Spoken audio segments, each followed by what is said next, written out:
Hey G Squad, welcome back to an episode of Is It Worth It? So today's episode is this cool amazing one right here in my hand, and basically what this is the Sony a6400. So obviously this is a camera that's in use, and it's not like your typical like point and shoot camera with the small ones. These are a little bit bigger. These are the mirrorless cameras that you use on the go, and it's not that big compared to like DSLR. But I got this one right here because it has almost every single thing that I need. Good camera quality, good video quality. The fact that you can actually use your finger to touch the screen, that's actually really convenient. So that way it actually makes your life a lot easier when you need to focus at different parts. So maybe if you guys want to focus at like one point right here, or you guys want to focus right there, you just have to tap the screen and focus it on that one point that you want to take a photo of. So usually when you guys purchase this camera, it comes in a box with all the instruction manual, the cables and everything else. I previously did an unboxing video about that, but I want to do like this update video to talk about like the actual product itself and how well it's been and like the performance and everything else. And another thing that I do want to point out when you guys actually purchase one of these cameras is the fact that either you guys get the option to buy like a body only, or you can buy with a lens.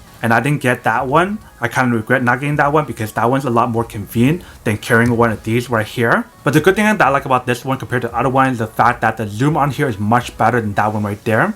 The 16 to 50 is not as good as this one right here because this one goes a lot further. So the one that I got right here, you can see, is 18 to 105. So this one can definitely zoom a lot more further away and get a lot more coverage, which is pretty cool. Another lens I got right here is a fixed lens, which is 1.8 by 35. And this works really well if you guys want to get that like blurred background, kind of like for food and also for like portrait modes and everything. And like I mentioned, for this one, it has a really high quality image, high quality video. If you guys take a look right here, it tells you guys that's 4K. So comparing to like the previous version, I believe those like 1080p, so it's not as high quality as this one. So that's why I upgraded to a higher one where it has the 4K option, so I can get like 4K videos if I wanted to. But you can see this is basically what the top part looks like right here. So you got the hot shoe right here where you can actually put your stuff on here like flash or whatever. So right here is basically where you can change the different modes, so like program mode, manual mode, and the list goes on. You guys have the switch option if you guys want to adjust that part right here. Right here is the button if you guys want to use that to take photos. If you guys twist this one right here, that's for opening it and turning off the camera itself. Right here is the C1 button if you guys want to use that option as well.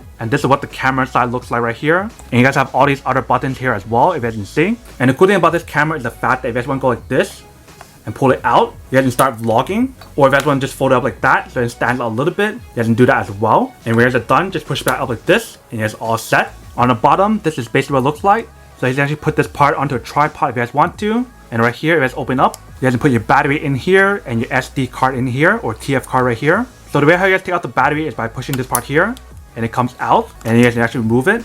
So that's the battery I use it right here.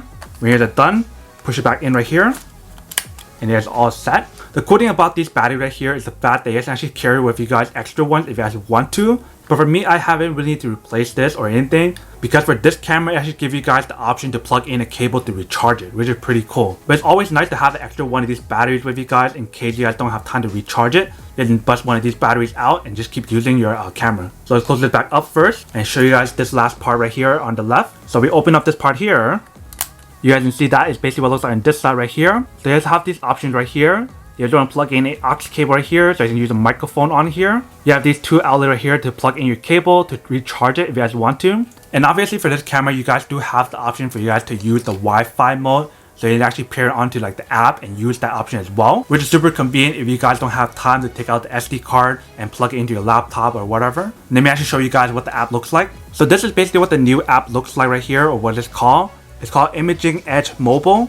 It used to be called something else, but they upgraded to this new one right here. So when you guys open up the app, this is basically what it should look like, and you just want to pair this onto your device. So in order for you guys to do that, you need to turn on your camera and to turn on the Wi-Fi option on here. So if you go to this page right here, you can see the Wi-Fi setting. So I want to turn that on to pair it on. So if you guys are looking on the app itself, you guys want to click on connect with a new camera, and here you guys scan the QR code or whatever. Or you guys are also connecting using the camera password, or you can connect with the camera using One Touch NFC. So I'll try the NFC and see how easy it is to use that option. So if you guys want to use the NFC option, all you need to do is just tap the device. So you can see right here, it tells you guys to tap it on the NFC button just like this, and it's all set. So that's probably the easiest way if you guys want to pair the device using the NFC button. That is if your camera has that option available. So you can see that I have it paired onto my device right here.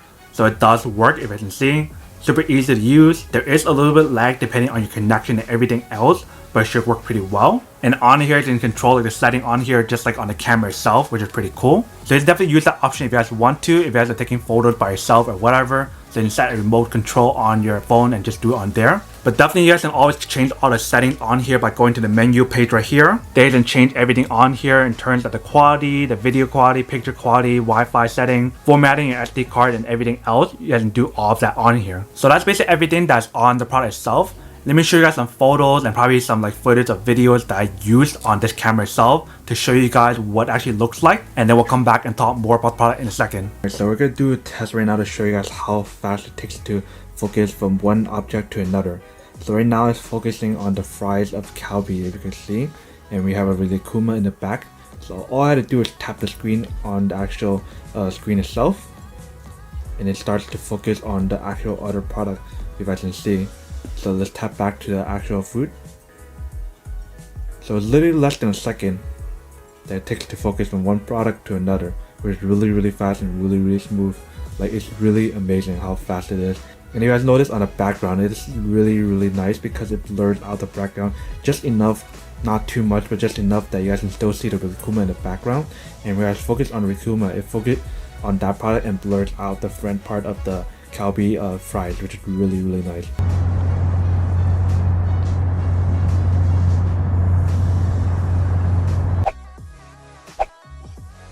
Alright, welcome back guys. So now I saw a quick test of myself on like all the images or the videos that I've taken using this camera itself. You guys can see the quality is really good. I actually really like using this camera for like taking photos and everything.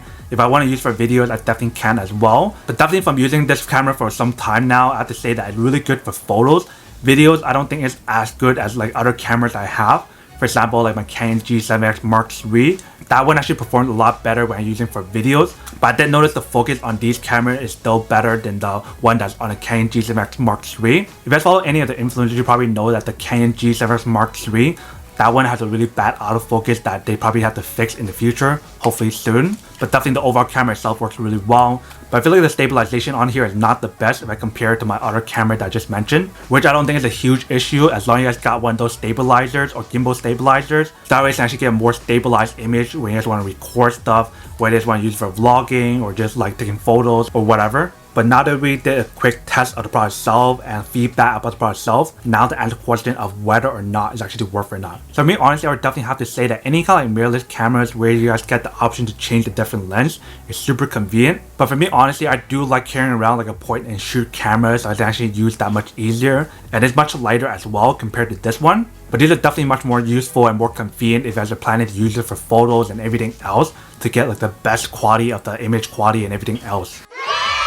But then obviously for those of you guys who don't want or don't need one or have to do one of these, then obviously don't buy one and save the money for something else that you do need. So that's basically everything for this video itself. If you guys like this video, make sure to smash that like button in the bottom. That will definitely help this video out, and it will definitely help with the algorithm as well to promote more videos for you guys so you guys can see more of the videos or similar videos as well. But as always, make sure to stay positive, be you, and I'll see you guys in the next episode of Is It Worth It?